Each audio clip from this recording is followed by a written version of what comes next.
This video is for people who have always felt lonely or isolated, but have still stood in their power, still stood in their beliefs, still had a strong foundation of knowing who they are and knowing what path they're going to take in life. I'm going to talk about what it's like being the chosen one, and I'm not going to really speak about it in the way that other people speak about it, because being chosen is not really something that's glamorous. It's not something that is easy. It's actually a very hard path and a very hard, identity to have. But it is rewarding. It can be rewarding, and it's meant for a reason. And I'm grateful that I am that person.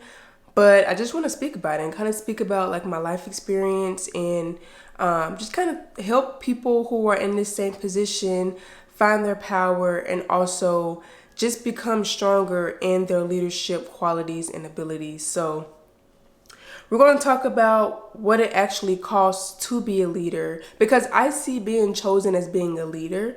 I don't see it as being someone who's like favored, who gets whatever they want, who, is more spiritual or enlightened than other people. I simply think that being chosen means being a natural born leader. And so that's what we're going to talk about. We're going to talk about how it can be lonely. We're going to talk about how, you have to suffer in different ways, how you have to sacrifice in different ways. And we're going to also to just talk about, the reward of it. And so I hope this video resonates with someone, and I hope you can take some of my advice and take some of my life lessons and kind of help you navigate through this journey as well. So, first of all, being chosen is not about ego. It's not about being special. It's not about being favored by God or being the anointed one. It's very heavy and it comes at a huge cost. So let's just get that out there, because all of the content that you see about being chosen ones, for the most part, is about being this person who's like highly spiritual, highly enlightened. They know all things and they're just not like everybody else. They're super different. And yes, that's the case to some degree, but it's not about that. It's definitely not about that. So I'm going to kind of give you guys a little bit of a storyline of how I figured out that this is who I am and this is who God wanted me to be. So when I was younger, I was always the person who was observing. I was never the one participating in things. And that is from like when I was a child, like in elementary school, all the way up into my college years. I wasn't really a part of a lot of things, mainly because of my household. I wasn't fortunate in certain ways to be able to like join sports team or cheer teams or Girl Scouts, things of that nature. But even in school, when we had certain things, I didn't join a lot until I got in high school. I was always the one who just kind of sat back and watched everything.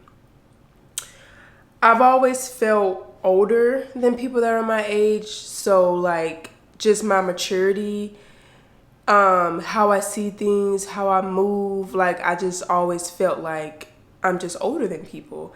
The decisions that I would make, I have always been a very responsible person. I've always been someone who's thought really hard about my decisions and, always wanted to do what was right. I've also never been entertained by what other people are entertained by. And don't get me wrong, if you watch some of my videos, I used to watch reality TV.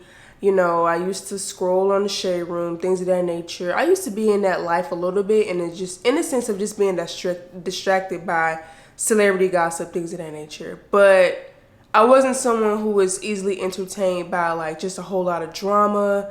I went through a little bit of that when I was in college during COVID, and I moved back home and I was with my sisters.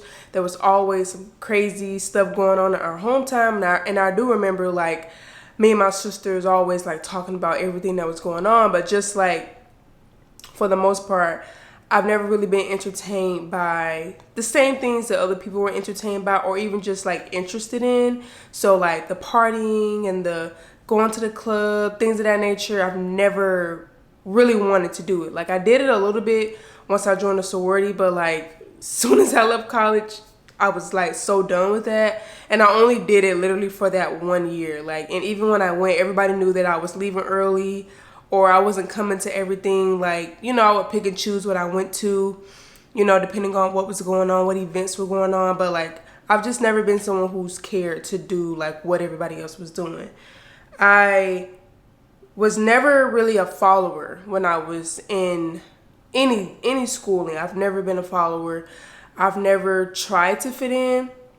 Now, of course, like as a kid, you have moments where maybe you want to get shoes like this person, or you not even like them, but you want those shoes. Or so I remember like when skinny jeans came back out, or high waist jeans. I remember crying like I really wanted high waist jeans, and I cried to my dad because I wanted them, and he didn't want to buy them. He ended up buying me a pair. But I remember things like that, but nothing crazy to where like I'm following the crowd. I never fit in with the crowd. Like I've never wanted to like do what everybody else was doing. Like just because this group of girls said this is cool, I wasn't the one who like wanted to do it just because they said it was cool. Never was that person. And I was actually the one who the popular girls did not like. Always been that person. And I'm going to get into that a little later. I've also always been eternally governed. Like I am pretty good about making my own decisions. I am very self-aware, sometimes to a fault, but I'm very conscious and I'm very aware of things, especially as I continue to grow and learn. I'm just very well with just like keeping like my composure and just like being able to like lead and guide my decisions. Of course, being God-led as well, especially as I've been pouring more into my spiritual journey and, you know, recognizing the God within me. I've definitely become more internally governed, but even just as I think about my life and like not having to have a lot of parental input into a lot of things, like, you know, going to college and like doing my applications and doing scholarships and just my own job applications. Like I've always just been able to do things on my own without needing a whole bunch of support. I've always been a very independent person.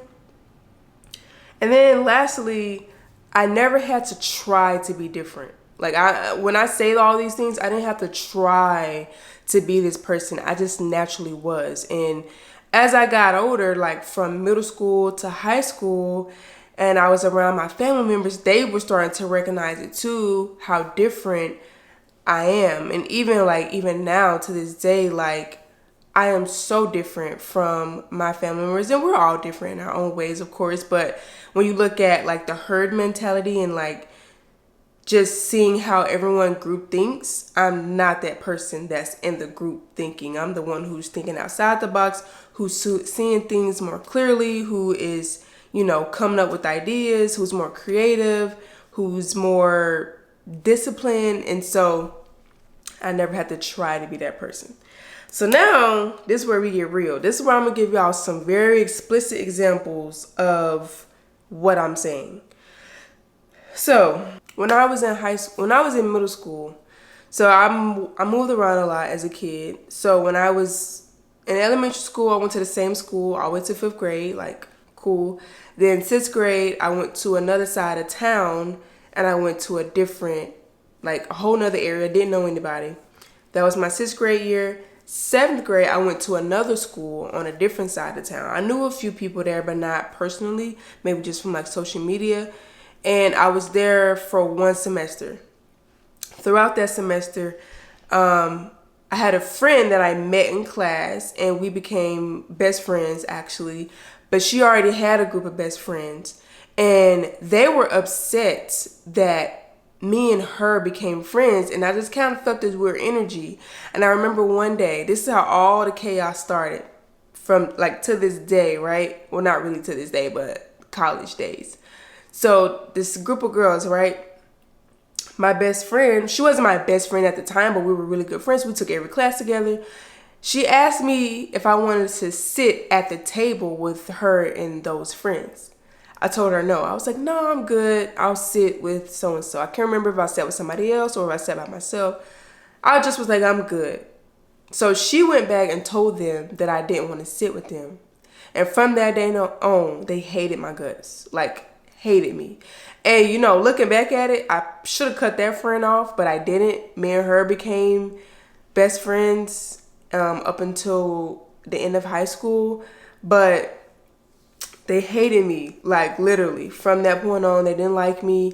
And so then, okay, I left there at the end of that semester, right? I moved to Georgia for 6 months. And then I moved back to my hometown, and I went to my 8th grade year. I went to the same school that I went to in sixth grade, right? Cool. 9th grade, I went back to the school that I went to in 7th grade, the first semester where those girls hated me.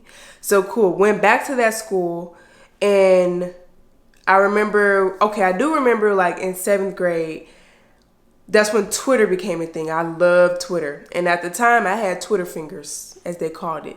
Yes, like I was not as mature in that way of, understanding that you declaring war with Twitter fingers. So yeah, we was kind of like going back and forth on Twitter, things of that nature. That was in 7th grade, right?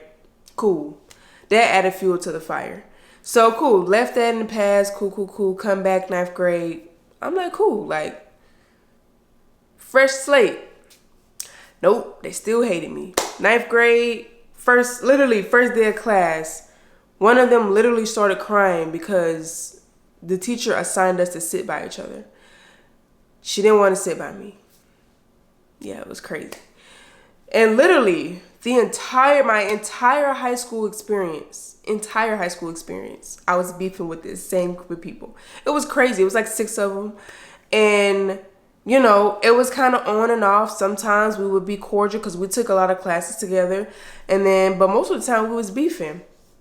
And so, it was just chaotic. I always dealt with these girls. I wasn't perfect during this time, but I was very aware and conscious of the fact that they hated me, and they would compete with me as well. I never competed with people. I can honestly say I am not a competitive person. I just be who I am. When it comes to sports, I never played sports, but anything in life, like games, like with our grades, they used to try to compete with me with grades. That was the biggest thing. That was the biggest drama of like our senior year, was like, oh, who has the 4.0? Oh, who has the most scholarships? I didn't care about any of that, but they cared a lot. And so that was like a whole thing for like my entire high school experience, right? Cool.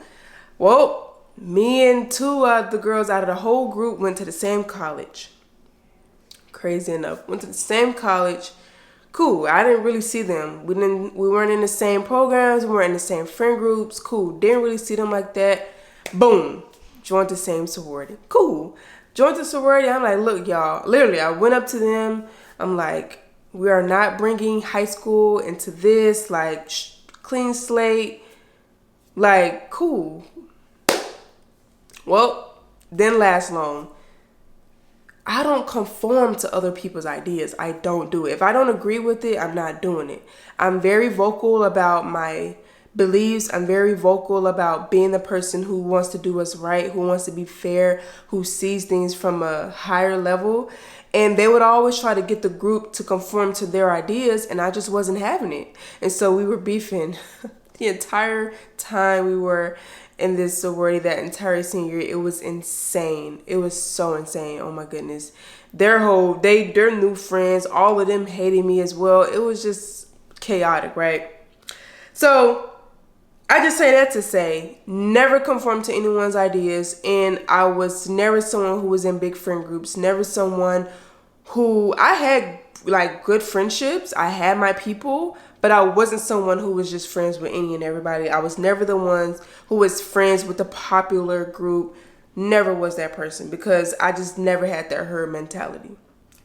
So back to the point of me not having a lot of friend groups, and just mention or going into the idea of being lonely. Like I've never liked having a lot of friends anyway. I just wasn't even raised that way. Like my parents never let me have a bunch of girls over. I was never into sports. So like I never had to deal with like being in big groups. But even once I went to college my freshman year, I tried it. I had a little friend group. It didn't work out. One, I don't like clinginess. One, I stand strong in my beliefs. I'm very vocal. I'm honest, and I also I don't like dealing with chaos, and I don't like dealing with people who are not self-aware. That's kind of to a fault to some degree. But I had a friend group in freshman year and it did not work. I'm only friends with one of those people out of the entire group. That's my best friend. We're still best friends to this day. When it came to my family, I was always ridiculed for being a grandma or called lame. My cousins would call me grandma all the time. And now they praise me for those same things that they talked about when we were younger, because they know, like, I didn't go to the club. I don't go to the club, I wasn't someone who cared about the drinking and the partying and the hookah and things of that nature. My cousin, she had a few cabin trips. That's when I first started drinking, and it was cool, but it's not something that I just care to do anymore. And then last example, last year my husband and I went to his uncle's house for his sister's anniversary, and there was this issue about smoking that came about. I'm not going to go too much into the details, but I was pretty much in a house full of people who were smoking, and I don't smoke. I tried it once when I was younger, one time, and I never tried it again. Not something that I care about, not something that I'm an advocate for. That's a whole nother subject, but that's just me. And so I'm in this house with I'm just trying to get people to see my perspective, but also see their perspective. And it was just so cool because the uncle, at the end of the weekend, he says to me, because he didn't really know me like that. He's only been around me a couple times and I was always quiet. But this day I was able to take the mask off, which I'll talk about. I took the mask off and I was able to really just express and, be my true self. And he says, "You are not the woman I thought you were. You are a very strong, intelligent woman." And I'm like, I know. But thank you. You know what I'm saying? It was nice to hear that from someone who's way older than me and has a lot more life experience.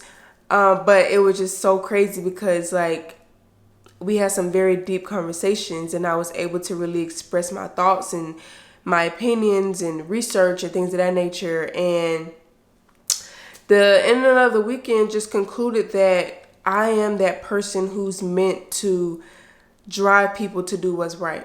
That's just what I was chose to do. And I'm not afraid to say that anymore. I'm not afraid to be that person anymore. And that's just what it is. So, all right, being this person as someone who's a leader, who's chosen to lead and speak up for what's right, speak up against all of these distractions and things of that nature, it comes with having to wear a mask. But it's not that you're lying, it's that you have emotional intelligence. So I know how to be around people and I observe, I see things, I hear things, and I know how to not speak on it. I know how to not always express my opinions or my ideas or how I feel about certain things. So sometimes, and this is the downside to being this person, I may not be able to speak as freely. Like when I'm around certain family members, my parents, sometimes I want to say things to get them to open up their minds and see things from a different level, but I don't, because I like to keep the peace as well. I like to be at peace. I like to say I'm not in the business of changing people. And that sounds contradictory because I'm a leader, but what I mean by that is that you can't help people that don't want to be helped. I'm not going out here seeing somebody who I know who needs help and telling them they need help. No, that's not what I do. I post content for the world to see. Whoever's attracted to it and aligned with it will engage with it. Whoever isn't aligned won't engage with it. When it comes to family and friends, I notice things. I observe. I know things. Will I always give my opinion or tell them what I think is right? No. If they ask me, yes, I will give my honest, 100% real, raw opinion. But I have had my fair share of when someone calls me with a problem, I'm automatically like, here's the solution. Not to say that I know everything, but I know a lot, right? And I'm very aware of a lot of things.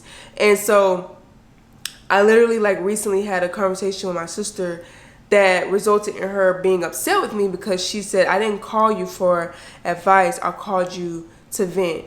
And I get it, but I'm not the person that you can keep trauma dumping on, because I call it trauma dumping at some point. Because once you are aware of certain problems in your life, you are in control and you have the power to change it, to fix it.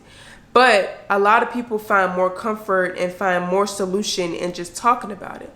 I'm unfortunately not that person that can just keep on hearing all of that and then you want me to sit and be on mute. It's just not how I operate. So for me, it's energy draining, and it's like a vampire sucking the blood out of me. And so what I do now is, okay, you want to call me to vent? I'll let you do it no more than 2 times. That's it, right? You don't want my advice? Okay, cool. But what I've also done is I don't give unsolicited advice either. So to go along with the fact that yes, you can call me to vent, I won't say anything. I also continue to protect myself and my energy by not giving unsolicited advice with anybody. Even at work, like I see a lot of issues, a lot of ways people could get some internal feedback from myself. Not to say that I know everything, but just, I know a little bit, a little something that I could give people a little bit of advice on, but I don't. I keep it very work related. I keep it very professional. But let's just say this person pulled me to the side and, they tell me something about themselves and they want some advice on what I would do. I would give them some real raw advice. So I do have to wear a mask. I don't get to 100% be myself at all times because I like to keep the peace and I'm not a confrontational person. And most people cannot take real, raw, authentic advice or inner work guidance. And a lot of people don't like criticism. They don't like feeling attacked. They don't like feeling like they're doing something wrong. So to protect my peace, I don't give that unsolicited information, but also I don't always speak what I believe. I don't always speak my opinions. I let people know my foundations. No, I don't drink. Unfortunately, we live in a society where you gotta let people know that. I don't drink, I don't smoke, I don't go to the club. Everyone at work, they know that about me, right? But they don't know my deeper thoughts about things. They don't know my why behind things. They just know the surface level. And I have to keep a lot of things surface level because a lot of people would feel attacked if I really said what I really believe. So with being this person, it does come with having a mask, and it's not because you're lying, it's having that emotional intelligence. You understand human nature, you understand human behavior, and to keep down the peace or keep up the peace, you're silent, you observe more than you speak. And then the last thing I just want to speak on really quick is just the fact that yes, I'm not going to say I'm lonely, I just say that I spend a lot of time alone. Leaders like myself, I don't need crowds. I don't need external validation. So I don't seek to have a whole bunch of people around me. I don't seek yes man. I don't seek that comfort from human space. That's just not something I've ever done. I don't have a lot of friendships. I have 2 really, really, really close friends. Do we talk every day? No, we do not. I'm very confident with going places alone. I'm very confident when it comes to going on solo dates. I would even solo travel. I have gone on a few flights by myself. Like, I am just someone who am okay with being alone. Even though I'm married, I love my time in my house by myself. I love going to do things by myself. I'm okay with it because I'm misunderstood. A lot of people are not going to understand me. A lot of people don't understand me. And I'm not in the business of trying to get them to understand me. I went through that journey in life. It gets you nowhere. It leaves you hurt. It leaves you miserable. It leaves you frustrated. And that's not the energy that I want to be in. So instead, I accept that I'm misunderstood. And I just choose to have fewer people in my circle. And I'm okay with that. I'm also okay with not being seen. Even on social media, like when I post content, I don't care if it gets 1 like, 2 likes. I'm not doing it for external validation. I'm not doing it for the applause. I'm just doing it to educate. It's my calling. It's what I'm meant to do. It's what I've been chosen to do. So whoever receives it, receives it. Like I said, who's aligned will engage with it. Otherwise, I can't control any of the other things. I can't control who likes me, who doesn't like me. And that's just something that you also have to accept when you are a leader and when you are chosen. And then I just want to speak about the beauty of being this person and the beauty of being in leadership and having this role and being chosen. So you have a deep sense of self-trust. Over the years, I've just really learned myself and learned what's meant for me, what's not meant for me, and it has allowed me to really trust myself and my decisions. I know for the most part what I like, what I don't like, what I resonate with, what I don't resonate with, and it just allows me to really trust my decisions and trust the path that I'm taking. I took this past year, 2025, to really let go of a lot of things, let go of a lot of identities, and really just align with my true self. And I'm very excited for this year because I feel so much more aligned, so much more, I have so much more clarity. I have a lot more discipline and a lot of better habits. And it's just allowed me to really thrive in my true self. So one, when you're this person and when you are very firm in your beliefs and you have a very strong foundation with yourself, you have a deep sense of self-trust. You're also in solitude. As I mentioned before, I'm not lonely, I'm just alone. So I have so much peace in being by myself, so much peace in my few friends, so much peace in my husband. Me and him are very much alike. We have pretty much the same journey, the same path, which is very interesting. God knew what he was doing when he put us together.